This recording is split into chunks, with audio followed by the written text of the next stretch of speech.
One of the most fascinating and lesser profiled figures I've come across in the Mexican underworld is, without a doubt, this man right here, Florentino Ventura Gutierrez. Take it all in because it's one of about 3 photos we have of him online.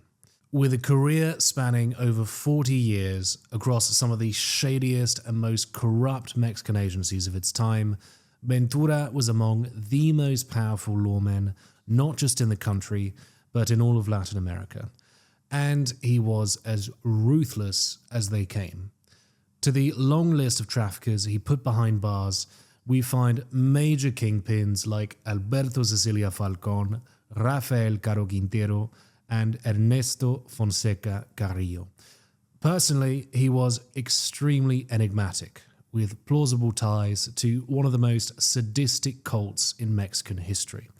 He also met a violent end, which to this day remains almost a total mystery.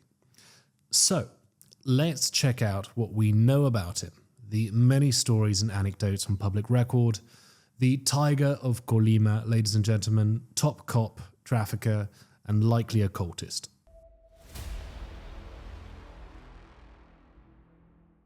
Okay, beginnings. We're fairly sure Ventura was born in 1928 in Colima, central western Mexico on the Pacific coast. There are gaping holes around his childhood, much like the rest of his life. Scattered online evidence, perhaps founded on hearsay, suggests he was the illegitimate son of a regional police commander and a cleaning lady employed at the local office.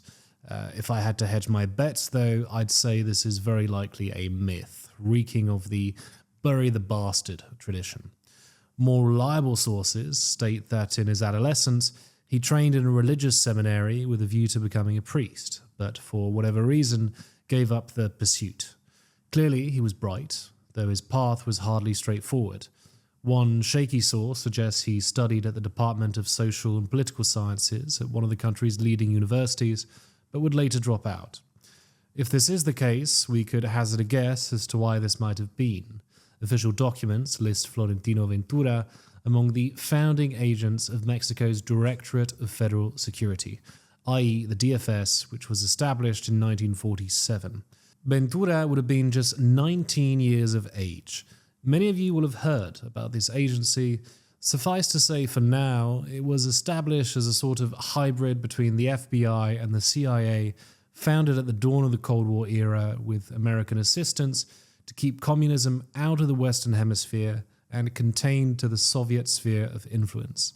In the absence of much public material, we can reasonably deduce that Ventura rose rapidly up the ranks of Mexico's intelligence services, going on to become an invaluable asset as a Cold War hawk. We know he worked alongside Arturo Durazo Moreno, a brutal and dizzyingly corrupt police chief who was enmeshed in drug trafficking and likely behind hundreds of extrajudicial killings of suspected leftist subversives.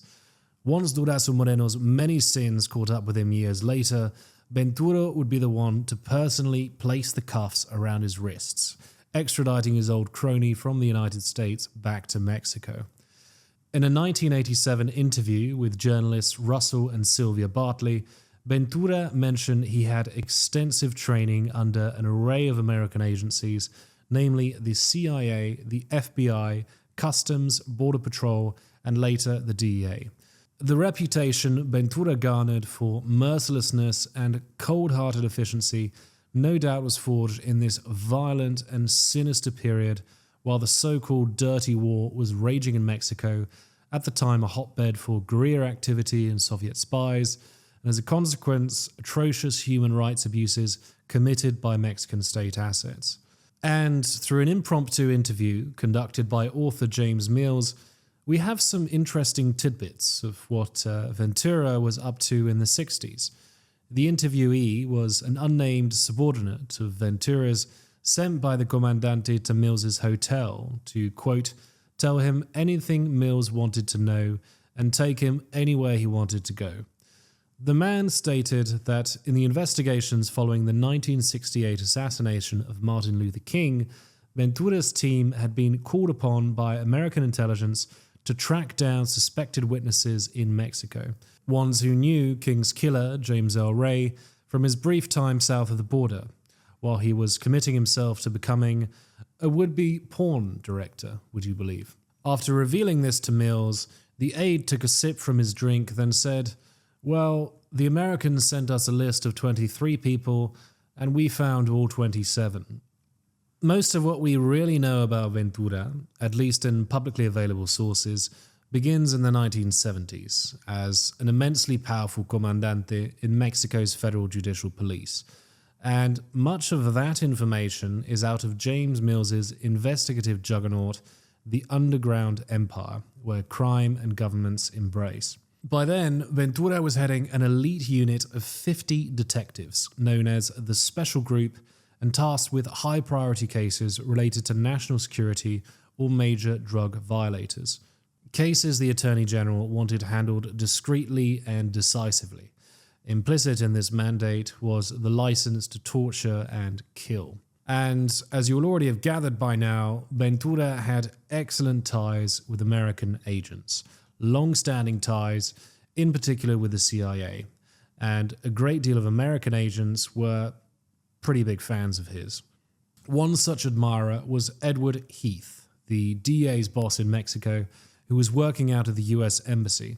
Several key informants, notably in the Kiki Camarena scandal, speculated that prior to joining the DEA after it was formed in 1973, Heath had actually worked for the CIA, which would explain both a long-standing professional and personal rapport with Ventura by the time the 70s had rolled around. Another DEA officer who spoke wonders of him was Pat Gregory.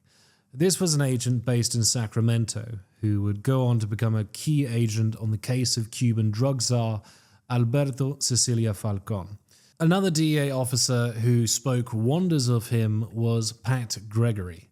This was an agent based in Sacramento who would go on to become a key agent on the case of Cuban drug czar Alberto Sicilia Falc3n. Gregory had been a CIA agent for 3.5 years, working in, quote, urban insurgency. His colleagues in the DEA, however, jokingly, but with a dose of plausibility, suspected he still had ties to the agency, perhaps as an assimilated plant originally assigned to DEA to stamp out corruption in the agency's early days. He'd known Ventura from counterinsurgency work in Tijuana. Let's just say he thought highly of Ventura. I'll quote him verbatim as he offers one of the most detailed testimonies we have on his character. "I found Ventura to be a classic. He's one of my favorite people. He developed his power by being able to take care of problems that other people couldn't take care of. His men are just as tough as fucking nails. And if they were not loyal, they not only lost their jobs, but they also probably lost their lives." More on this later. For me to work with Ventura was like going to Washington and working with the director of the FBI. As a matter of fact, Ventura's got more power than the FBI chief ever thought of having. The man is a legend. I don't have any problems with Ventura. He's always been a gentleman. He's always been willing to discuss with me things that aren't normally discussed between policemen in different countries. He uses what he has to get the job done. He is the most brutal man I have ever met. And efficiently brutal. I have no doubt in my mind at all that if you got in the man's way, you would be out of the way, either alive or dead, but you would be out of the way. Ventura is a man who understands power completely.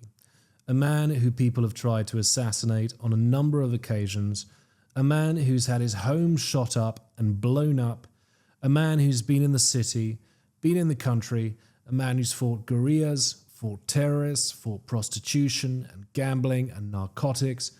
The minute he wakes up in the morning, he knows there's maybe a 50-50 chance he's not going to make it through the day. And that has been true for years. When he walks into a meeting, you don't exist as a person. It's business. I think he's probably one of the finest guys I've ever worked with, along with probably the cruelest human being that I personally knew. Quite a memorable eulogy, I'm sure you'd agree, and no doubt one an ego like Ventura would have liked. A year after the publication of Underground Empire, Ventura was proudly displaying his personal copy of a deluxe edition on his office's bookshelf. Anecdotally, he also had a portrait of a Thompson submachine gun, pictures of various bullfighting scenes, an oil painting of 3 axe and sword-wielding goth warriors engaged in fierce hand-to-hand combat, and, funnily enough, several framed photographs of Al Capone. Returning to the case of Sicilia Falc3n, though, it's especially revealing as Falc3n was one of the first, if not the first, major drug lord that Ventura helped take down. And we have plenty of insights on the man in action, as it were. Insights from the research of James Mills, from interviews with Ventura, statements from Ventura's colleagues, and from the memoirs of Alberto Sicilia Falc3n himself. Falc3n wrote the memoir while in prison at Reclusorio Oriente. Released in 1979, it deals in great part with his 1975 arrest and torture at the hands of Ventura, Falc3n's bold 1976 escape from Lecumberri prison, and his subsequent recapture and interrogation. I go into detail on these episodes in a 2-part series on Sicilia Falc3n. If you haven't watched it yet, it is definitely a thrilling piece of narco history you wouldn't want to miss out on. So check it out once you're done with this.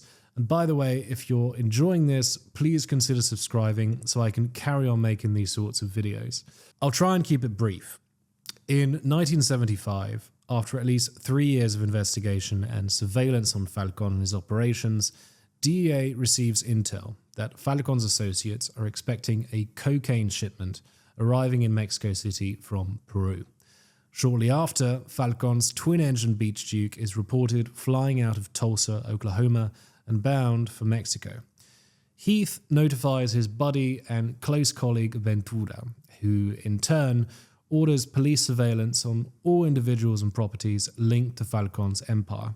They manage to track down his close lieutenant, Carlos Kyriakides, and after a dramatic car chase, arrest him and his partner before taking them to Falc3n's suspected safe house. They find him there in bed with a broken foot.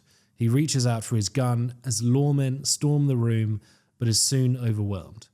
As soon as Ventura arrives, Falc3n takes out his checkbook, fills in 6 zeros, and tells Ventura to put any number he wants in front, then to get the hell out. Now, I mentioned in the Falc3n series that Ventura was famously incorruptible. There was certainly worse than him, but I now have to backpedal on this big time. We'll go into details at a later stage. Regardless of whether he had it in him to take the bribe, Falc3n was a different kettle of fish.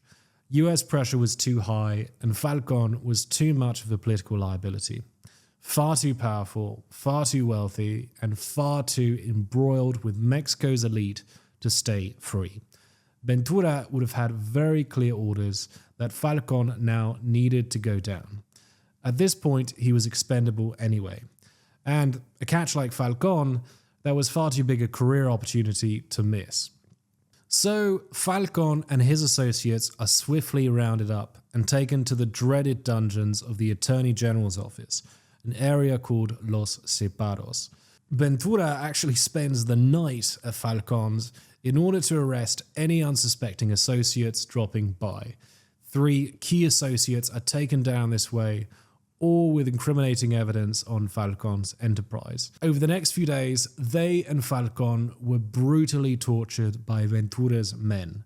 Specifically, we're told by a guy called El Indio, a white-haired, elderly brute of a man, presumably with strong Aztec or Mayan features. The methods of torture? Electrocution, mainly. Their bodies were wired up, taking horrendous shocks to the nipples and testicles. Cattle prods and good old-fashioned beatings too. Falc3n had the misfortune of already having a broken foot from a horse riding injury, so his torturers honed in on that, beating it senseless. You can tell just from reading Falc3n's memoirs just how experienced a torturer Ventura really was. Most of the time, he isn't actually in the room. but he does periodically enter for short bursts of time with a view to extracting a confession. Then he'll leave again for the torture to recommence. From the perspective of the tortured, the sporadic reappearances come with psychological and physical reprieve, a small window to put an end to the ordeal. The reappearances of the torturers, meanwhile, that came with pure fear and dread. Ventura knew exactly what he was doing. Falcon's resistance proved futile. In the end, Ventura got his signed confession, one he even dictated, we're told, for the 100 kilos of cocaine sent in from Lima. The shocks and beatings had driven Falcon to a point of near insanity. He'd even managed to slash his veins with a sharpened medallion. After emergency treatment at the hospital, he was swiftly returned to the dungeons. The torture had stopped. 10 months into his incarceration at the notoriously austere Lecumberri prison, Falcon and 3 of his fellow inmates made a bold escape. Through an underground tunnel connecting Falcon's cells, yes, that's cells plural, to a small house opposite the street from the prison. Ventura, of course, was tasked with his recapture in what had till then been one of the greatest police hunts in the capital's history. Ventura and his band of merry men rounded up Lecumberri's prison officials. We don't know the precise details, but we do have informant testimony that the colonel whom Falcon had bribed to permit his escape was tortured under Ventura's orders, tortured to give up the locations of Falcon's safe houses. It's also possible that the family members of one of the fugitives, a Luis Sucoli Bravo, were tracked down and brutally interrogated. By Falcon's account, police had tapped the phone of Sucoli's sister, who was under arrest. Through this, they were able to trace the location of Sucoli's mother, who was present at Falcon's safe house and was desperately trying to reach the daughter, not knowing, of course, that she was with Ventura and his crew. Soon enough, the police, quote, a hive of wasps, as Falcon described it, had descended on the safe house. There's a shootout on the rooftop before Falcon, who is using a cane, is grabbed and taken downstairs. His adopted son and rumoured catamite, Carlos, is purportedly used as a human shield. Falcon writes that once he's downstairs, Ventura walks in, and he's trying to shove Falcon out past the front door to face an onslaught of bullets from street-level police. That way, Ventura can later state that Falcon was killed while resisting arrest. But in that moment, Falcon writes, the Cuban is whisked off by an unidentified third-party unit of plainclothes armed men, possibly on the pay of Falcon's business partner, Gaston Santos Puig. Santos's father, by the way, was a powerful PRI loyalist with huge influence in politics going back decades. Back at the Attorney General's office, Ventura is there, and he is reportedly furious. Naturally, Falcon's escape had been a huge professional humiliation for him. Little wonder Ventura managed to track him down just 3 days after he'd escaped. His default mode was brutish hyper-efficiency anyway, but now his career and reputation were at stake. Returning to the words of Patrick Gregory, quote, in every situation where I've been involved with Ventura, he has gone as far as I think anybody could go and pushed as many people out of the way as he could to do his job. Now, if it is true what Falcon wrote about Ventura attempting to get him killed in the rain of bullets, then the Cuban had escaped Ventura's clutches not once, but twice. And it appeared to be happening a 3rd time as well. Miguel Nazar Haro, the second in command of the DFS and the CIA's main man in Mexico, he appears at the Attorney General's office early that morning. What he does is essentially rein in Ventura, who wants to torture Falcon in order to obtain information on the other missing fugitives. They do go on to interrogate Falcon, albeit this time without torture. It's after they bring out the adopted son Carlos, who, according to Falcon, had been viciously beaten, that Falcon begins sharing details about corruption at Lecumberri prison. An informant states that at some stage, perhaps later on, Falcon made Carlos drink gulps of soapy water before a round of interrogation. Once it began, we're told he spewed it all over his interrogators. Details of what happened next are murky, but Falc3n was returned to Legumberi prison and later transferred to the Reclusorio Oriente ahead of the dissolution of the infamous Black Palace.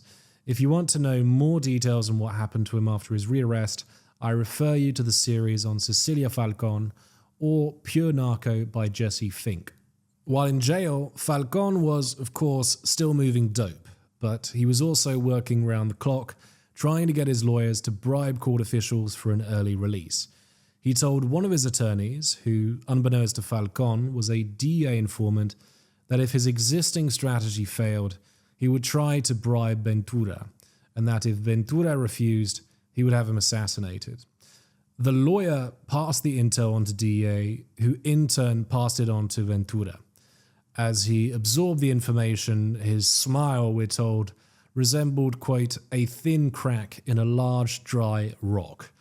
Satisfied with the information, he said he would take, quote, appropriate action. We can only assume that Falc3n was made clearly aware that his plans had been foiled. Several years later, Falc3n, still behind bars, would send a copy of his memoir to Ventura. The title page bore the following inscription: to Comandante Florentino Ventura, without whom this book would never have been written.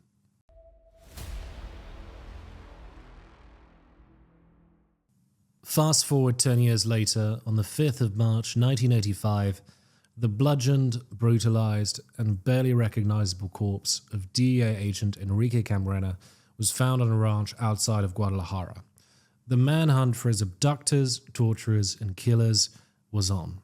Once the full force of America's wrath hits Mexico, the Guadalajara capos go underground. Felix Gallardo and Cochi Loco lay low in Jalisco, El Azul escapes to Culiacan, Don Neto, he hides out at a cartel safe house in Puerto Vallarta, in the state of Jalisco, and Rafa Caro Quintero flies off to Costa Rica with his girlfriend after personally bribing Primer Comandante Armando Pavon Reyes, the cop who's actually supposedly leading the investigation into Camarena's murder. Saturday the 9th of March was the day he got away in his helicopter after promising a bribe to Pavon, while federal policemen and DEA agents were present at the hangar, guns locked and loaded for a firefight with Quintero's men. By the 10th or 11th of March, Pavon Reyes had left Guadalajara. Officials in the Attorney General's office wouldn't tell DEA where he was. What likely happened is they were made aware Pavon had been unscrupulously bribed at the hangar and was therefore swiftly dumped. While many at the Attorney General's office were no doubt on the take themselves, the fact Pavon had been caught red-handed in front of the Americans made him an embarrassment and an obvious sacrificial lamb. The man they brought in to replace him, you guessed it, Florentino Ventura. Somebody the Americans already liked and who could save Mexican officials some face and loosen up diplomatic tensions. Ventura started doing what he does best, which is getting shit done. And he does this in typical brutish fashion. The first order of business on the 12th of March was rounding up 13 Mexican lawmen. These would include 7 Jalisco state judicial policemen and 6 former policemen, corrupt and expendable targets who likely had information on the capos' involvement in the abduction and murder, as well as on their whereabouts. Notable among these was Comandante Gabriel González González, head of detectives for the Jalisco State Judicial Police, in charge of the homicide squad handling the murder investigation in Jalisco. By the next evening, this man was dead. The Attorney General's office put it down to, quote, acute pancreatic hemorrhaging. The man was very likely beaten to death, and Ventura, we're told by an informant, was there when it happened. Pavon was arrested the following month on bribery charges. That was on Ventura's watch. As for the traffickers, well, as many of you will know, Caro Quintero went down first, tracked down by DEA agents and Mexican police at a luxury villa in Alajuela, Costa Rica. Then arrested in a raid by a team of Costa Rican commandos. Costa Rican officials agreed to have him extradited back to Mexico. They asked when the federal police could pick him up. Ventura and his men were there the very next day. Caro Quintero would later tell a court that he had been repeatedly tortured for over 60 hours. Sleep, food, and sanitary deprivation, complete with the mandatory beatings and the now infamous tehuacanazos. These were popular among Mexican police, a torture method commonly used on suspected leftist agitators in the 60s and 70s. Basically, you shake up a bottle of fizzy water, hence the name tehuacanazo, after the Tehuacan brand. Then you add some fresh chili juice or Pekin chili powder if you're really a sadist. Then you'd stick it under the captive's nose. You might read on online sources, as you often do with waterboarding, that it merely simulates the effects of drowning. Since it quite literally asphyxiates the victim, it doesn't just simulate drowning, it is drowning. Anyway, Quintero confessed to his vast drug trafficking empire, but he refused any involvement in the torture and death of Enrique Camarena or that of his pilot Alfredo Zavala Avelar. This was a clear lie. Don Neto came next. He was found holed up in a villa in Puerto Vallarta. Arrested the evening of the 7th of April, along with his bodyguards, many of whom were in Mexico's federal judicial police. Author Elaine Shannon tells us his arrest was a fluke, that one of his henchmen got into a bar fight and was tailed back to his home by local police. And when the police saw heavily armed guards around the premises, they alerted their superiors, who ordered a raid. We can genuinely question the likelihood of this being a fluke, given how close it was to the raid on Caro Quintero.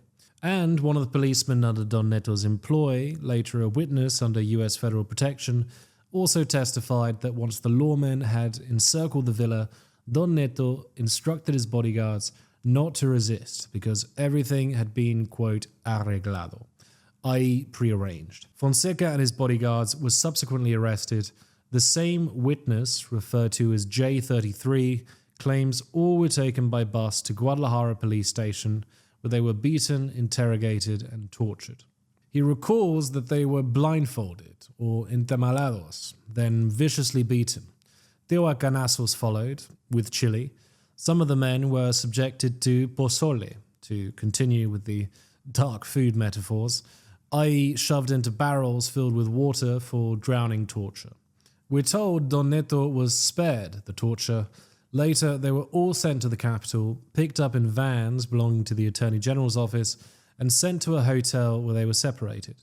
The next morning, they were all given a round of beatings before entering one at a time in a room where they were ordered to denounce the politicians and officials involved in Camarena's torture and murder, to denounce those present at the site of the killing, 881 Lope de Vega in Guadalajara.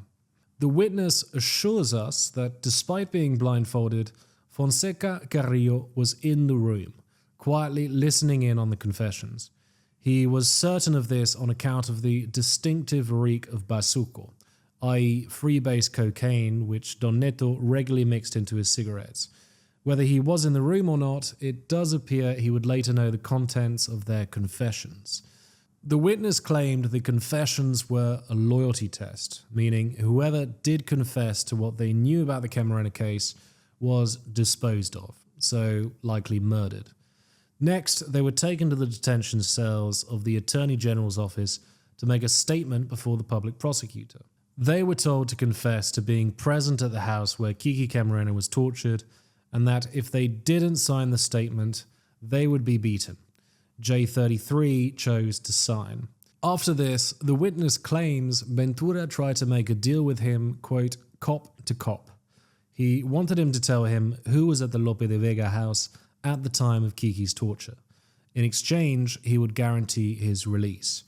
When the witness stated that he'd be murdered by cartel members on either side of the law if he were ever set free, Ventura guaranteed that would not happen. In the end, he, along with Don Neto and the other bodyguards and the police, were taken to Reclusorio Norte. The witness claims Ventura himself accompanied them, and that once inside the prison, after having made the transfer, he embraced Don Neto and told him, "Sir, we are at your service, whatever you need. You saw that there was no more that we could do." Possible, but to be taken with a pinch of salt. What appears likely is that Ventura was navigating between different pressures and allegiances. I would not be surprised if Ventura had been part of the Mexican state machinery that had helped organize and centralize the Guadalajara cartel via the Judicial Federal Police and the DFS, both being organisms in which Ventura was very highly positioned, formally or otherwise. Whether he was directly or indirectly involved in the abduction and torture of the DEA agent, that's another matter. He would go on to tell DEA agents that he believed his own government had played a key part in the abduction and the cover-up. Ernesto Fonseca was interrogated by Ventura himself. A Mexican journalist, Anabel Hérnandez, was able to access the transcript. Don Neto confessed that he and Caro Quintero had taken the decision to kidnap Camarena, but that Don Neto had no intention of killing him, that he was mostly ill at the time and was not privy to the agent's brutalization until he saw the state of him after visiting at a later stage. When he did, he was horrified and openly chastised Caro Quintero, almost coming to blows with him. Then he ordered a DFS-approved doctor to come to the house. I'll add that this is corroborated by the testimonies of the former Guadalajara policeman, vetted and interviewed by Hector Berreyes, the DEA official who led the Camarena investigation, also interviewed by various journalists and academics, not least Charles Bowden. Interestingly, Don Neto was the one who initially had the tapes of Kiki Camarena's interrogation. He played the cassettes in his office for hours on end, about 2 days just drinking and smoking, knowing that the shit was about to hit the fan. And after Don Neto went down, the tapes ended up with Ventura. We know this because the head of the DEA, John C. Lawmen, had learned about the tape's existence through the CIA. It's funny that, isn't it? Lawmen thereafter pressured the Attorney General to produce the tapes, which he got from Ventura. These are just some of the details that we have on Ventura's involvement in the Camarena case in the relevant literature. There is no doubt much more. It does beg many questions about Ventura's precise role and motivations in the Camarena investigations.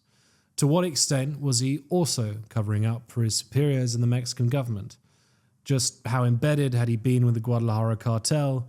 And if he was, being at the intersection of intelligence between the DFS, the CIA, the Judicial Police, the DEA, and the Mexican trafficking world, could he have been one of the best informed officials at the time who knew what really happened to Kiki Camarena?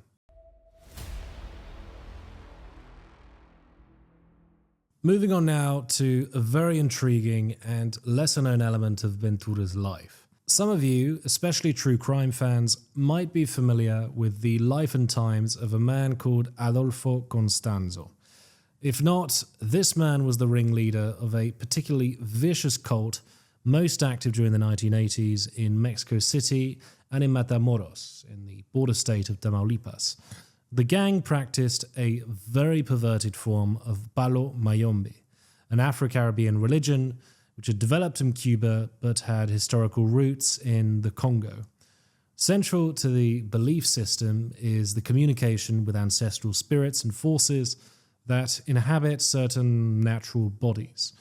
Perhaps the religion's key feature is the use of cauldrons, or engangas, in which went natural items like sticks or leaves, animal remains, and very often human bones, traditionally exhumed from graveyards. Constanzo was the son of Cuban emigres who'd fled to Miami. He was versed in black magic from an early age through his mother. And he would go on to take Palo Mayombe to an entirely new level. After a string of apprenticeships in Mexico, the young Constanzo began cultivating his own dedicated following, which would continually expand over the years. And he wasn't just using twigs or the odd chicken or goat carcass, nor was he just turning up graves. He and his followers got into savage murder, live human sacrifices. They judged these to be much more potent offerings. Skipping ahead a bit, but the most infamous and catalytic for them was the American pre-med student Mark Kilroy, who was lured and murdered by the cult in 1989 while Kilroy was visiting Matamoros on spring break. What made the cult even more sensationalistic at the time of their bust was that they were deeply embroiled in the drug trade. Not only was Constanzo himself a weed and cocaine smuggler, but much of his clientele included Mexican traffickers who would dish out thousands of dollars to take part in the cult's rituals, receive cleansings, prognostications, and mystical protection against rival traffickers and law enforcement. So, where am I going with this? Well, Ventura was reportedly one of their most high-profile clients. This was according to two of the cult's most senior members, as well as Constanzo's brother. DEA officials who worked with Ventura at the time found the allegations difficult to believe, deeming them part of a smear campaign and one brought to sensationalist heights by Mexican media. Edward Humes, one of the leading experts on the history of the cult, though, appears to buy the veracity of the allegations. Because of how secretive the cult's dealings were, it would be hard to verify them. But I will share what Constanzo's followers had to say. Ventura, for the better part of 2 years, was a regular client and follower, paying for the same sorts of sessions discussed earlier, cleansing rituals, prognostications, and spiritual protection from rivals on both sides of the law. He would always enter with 2 bodyguards. What's more, the Assistant Attorney General in the Federal District of Mexico stated there was circumstantial evidence their relationship was mutually beneficial, that Constanzo was getting intel from Ventura, perhaps the best placed cop in Mexico to offer up information on the trafficking world. Information such as the identities of traffickers that might benefit from Constanzo's lucrative sessions, or perhaps even traffickers to partner up with. Constanzo actually had a number of clients in the Mexican police who were, of course, also enmeshed with the drug trade. One such client was a federal subcomandante named Salvador Vidal Garcia Alarcón. Once Constanzo had made a believer out of him, the crooked cop was personally introducing him to up-and-coming trafficking gangs and families of the campesino sort, people who already had proclivities for superstition from their own local belief systems. Once they were sucked in, they'd pay tens of thousands for spiritual protection a la Constanzo, as well as guidance on, say, to name just one service, propitious days and routes for smuggling narcotics across the border. The subcomandante would later hook Constanzo up with a major crime family operating out of Mexico City called the Calzadas. When his mystical protection and prophecies flukishly appeared to benefit the family and ramp up their operations, Constanzo got greedy and requested a 50-50 partnership. Calzada refused, and long story short, Constanzo and his followers, purely out of spite, ended up butchering at least 7 members of the Calzada family. Their remains were found with horrific mutilations. One corpse was even found with a missing spine. But that's a story for another day. Returning to Ventura, we know of at least one instance where he personally intervened to aid Constanzo. September 1988, in Atziapan, in the state of Mexico, near Constanzo's home. The cult leader was arrested while driving his new Lincoln Town car. His brother was with him, visiting from Miami. The cops cited improper ownership and import documents, when in reality, they just wanted the car for themselves. Constanzo filed a complaint with the US Embassy, but he also called Ventura. Now, the cops couldn't have given a damn about the US, but one admonishment from the top boss, who was head of Interpol in Mexico at the time, made them back down. Constanzo was free to leave, with his car returned. 4 days later, Ventura was dead. A coincidence? Perhaps. Until then, Constanzo had been regularly presenting himself as Alejandro de Jesus Ventura, Florentino's nephew. Whether this was with Ventura's knowledge or consent, we do not know. The name carried great weight in the Mexican underworld. We're told that in the weeks and months before Ventura died, his sessions with Constanzo were more frequent than ever. Perhaps he was increasingly paranoid. Perhaps he was in way over his head.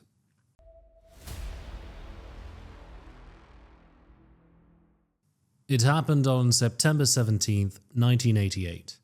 This is what the media reported. It was a gathering of four: Ventura, Ventura's wife, Maria, Maria's old school friend, Olga, and Olga's husband, a man called Elias Orozco Salazar.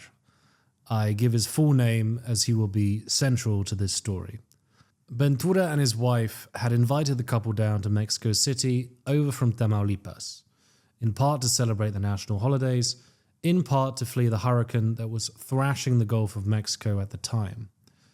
The night of the 17th, the foursome went for carnitas at Arroyo Restaurant in Southside Mexico City.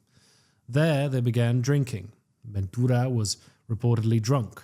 The group then decided to head out for drinking at the Sanborns bar at Perisur Mall. According to the official version, Ventura and his wife got into a heated argument.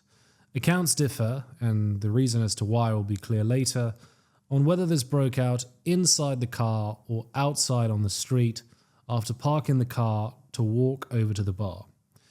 In any case, the story goes that after Olga attempted to mediate and defuse the quarrel, Ventura pulled out his gun. He shot his wife, Maria, 3 times in the head. Then he shot Olga. Both were killed on the spot. And just when Elias thought Ventura would turn the gun on him, Ventura raised the gun to his mouth and pulled the trigger. When police arrived at the scene, Elias was arrested. He was questioned for about 3 hours, then released once the police had sufficient reason to believe he was innocent. The very next day, Ventura's body was cremated. Now, I'm sure you'll agree this is a highly questionable narrative. When local journalists from Excelsior went digging after the case was made public, they interviewed the restaurant staff. The waiters denied that Ventura had been drinking, and there was nothing to suggest he had been arguing with his wife. They also didn't recognize Elias Orozco as the same man who had been present with Ventura and his wife at the restaurant. Later, Excelsior discovered that the authorities hadn't even interrogated the waiters to confirm the facts of the case, nor had the detectives interrogated the first policeman on the scene, the first one to speak with Elias. And there's more. Whereas Elias initially stated the murders and suicide had taken place on the street, in another interview years later, he would state the deaths had occurred inside the car. Further, the initial version of the investigation suggested that Ventura had shot himself in the mouth. The police, however, reported that the bullet wound was behind Ventura's right temple. Though Ventura was known to enjoy his scotch, he was also known to handle his drink. He had a fierce temper, yes, one which was easily inflamed by Maria, a stubborn, headstrong woman, incidentally the first woman to have entered the Mexican judicial police. But was he really capable of murdering his own wife in public, not least? Certainly, his colleagues in the police and the DEA didn't buy the official story, and nor did his children. So, how deep does this go, and who was this sole survivor, Elias? Let's backtrack a bit. On September the 17th, 1973, exactly 15 years prior to the death of Ventura, Monterrey-based industrialist Eugenio Garza Sada and his 2 assistants were killed on his way to work in what was reported as a failed kidnapping attempt by radical leftist guerrillas. The radical group, the Communist League 23rd of September, was accused of plotting to ransom the multimillionaire in order to finance their subversive efforts against the state. After the guerrillas attacked his vehicle, Garza's chauffeur took shots at the assailants, and in the crossfire, Garza was mortally wounded. Now, as it turns out, one of the attackers of the guerrilla group was the same man who had survived the Ventura murder-suicide, Elias Orozco Salazar. After his arrest the following month, he went on to serve a 10-year prison sentence. But hear this. There was a high-level Mexican trafficker called Oscar López Olivares, a key player and founding member of the Gulf Cartel. Nicknamed El Profe, i.e. the Professor, he ended up falling out with his associates, fled to the US, and informed on the cartel, bringing down around 80 traffickers. In an interview with Mexican journalist Jorge Fernández Menéndez, one of the leading experts on the death of Garza Sada, El Profe revealed some blistering insights on the industrialist murder. He claimed that President Echeverría had asked his brother-in-law, Rubén Zuno Arce, the owner, by the way, of the house where Camarena was killed, and Florentino Ventura to make use of their vast networks in the Mexican underworld to have Garza murdered, then to frame the killing on leftist guerrillas. It was Ventura, El Profe went on to explain, who eventually sourced Elias for the job, a radicalized agronomist connected to Gulf cartel traffickers within the guerrilla group. But what was the president's motive in all this? Well, historian Benjamin T. Smith has written on this. Dr. Smith tells us that at the time of his murder, Garza Sada was in the process of bailing out an ultra-powerful press mogul named José García Balseca. Balseca's tri-decadal media empire was built on a pro-government line as well as shady gangster journalism across Mexico's regions. And this media empire was facing insolvency. Sada and other Monterrey industrialists sympathized with the aging tycoon on account of commercial links, but also his pro-business leanings. There is plenty of evidence to believe Balseca's position and influence had grown very unpopular with the Echeverría administration for a variety of reasons, going back to Echeverría's predecessor, Gustavo Díaz Ordaz. Certainly, the underlying brand of anti-communism characterizing all of Balseca's outlets clashed with the left-leaning tilt of the Echeverría administration. Dr. Smith details how the hit on Garza Sada prevented the private takeover by Garza and other Monterrey-based industrialists of Balseca's media empire, one which would have given Mexico's business sector a powerful propaganda and news outlet. Not only this, it allowed Echeverría to take over Balseca's empire just 3 years after, purchased by the Mexican Editorial Organization, or the OEM, and staffing its leadership with government cronies. To this day, the OEM still owns 70 Mexican newspapers, including El Sol and La Prensa. Okay, so we're getting a bit carried away, but now we have a plausible narrative and motive for the death of this industrialist, and insider testimony that Ventura, through his ties to the Gulf Cartel, possibly sourced the guerrilla who assassinated Garza. And if we are to believe the official report of Ventura's death, this same man, who, it should be noted, after he was found and arrested, was brutally tortured by cops under Ventura's command, he just happens to survive Ventura's freakout, murder spree, and suicide. Returning to the testimony of El Profe, who helped corroborate these long-running theories about the death of Garza Sada, he tells us that the death of Ventura was not a suicide, but the same man who had allegedly been planted to kill Garza Sada was also hired by the Gulf Cartel to assassinate Ventura and murder the witnesses as well. And as El Profe explained to journalist Jorge Fernández, the reason for this was that Ventura had lost favor with the Gulf Cartel. He claims that when Ventura became head of police, he was placed on the cartel's payroll, hired to protect them and to concentrate police efforts on rival organizations, so arrests and drug busts mainly. But particularly in this period leading up to his death, the drugs of the rival organizations he was supposedly seizing and taking off the streets or sending off to the Gulf Cartel, well, Ventura was in fact trafficking those drugs himself via his own smuggling networks. That is the allegation anyway. The Gulf cartel obviously wasn't okay with this. What was the point in paying a crooked, self-serving cop like Ventura if they didn't even have their monopoly?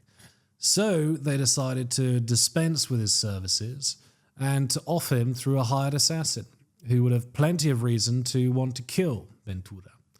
This could explain many aspects about the case. As Dr. Smith points out, the subsequent police cover-up, including the cremation of Ventura's body just one day after his death, would make sense given the political context. There is substantial and credible evidence that the incoming government of Carlos Salinas de Gortari was in league with the Gulf cartel and would therefore eagerly spin the murder-suicide story to protect the cartel. There are, however, big holes and problems in the narrative. For one, Elias would have had to murder his wife, a lawyer he stated to have fallen in love with while in prison. That is, if she was indeed his wife, this would have to be confirmed. For the murder of Garza Sada, he actually did spend 11 years in the can, which is a hell of a long time for somebody planted by the government. You'd think they would have tried to have his sentence reduced. Then again, this would be relying on the Mexican government's good faith and not the need, for instance, to keep up legal appearances. Further, while El Profe's testimony to the DEA did prove to be devastating for the Gulf cartel, the defector is considered to be an unreliable witness. US investigators actually lost interest in him when they found many elements of his testimony to be contradictory and blurring with hearsay and urban legend. He would also go on to expect payment from journalists and media outlets in exchange for his secrets, which, fair enough, given how risky his testimony was to his person, but then that would be financial motivation to peddle half-truths or pure fiction to keep the gig going. There are other suspects for the death of Florentino Ventura. Commentators speculated traffickers in the Medellin cartel and/or their Mexican counterparts. Ventura had many enemies. For the police to have covered it up, it seems likely it came from orders high up in the Mexican government. So, Florentino Ventura, very consequential figure, very close to power throughout his decades of service, very likely embroiled in drug trafficking, perhaps the cop with the best relations with the Americans. There must be an avalanche of information, on record or not, that we do not yet know about this man and his life. Take his first wife, a Mrs. Beatriz Mousson. She was found hanged in 1980, ruled as a suicide. Is this so? And why was this? His two sons followed in his footsteps and entered the police. One was murdered by traffickers. The other was accused of butchering 3 members of a smuggling family in cold blood. There must be plenty more to find out. Again, Ventura was one of the most powerful officials in the country, if not the region. He only died about 4 decades ago, and yet much of his life is undocumented. The Mexican underworld is very strange indeed. Don't forget to like and subscribe, and see you on the next one.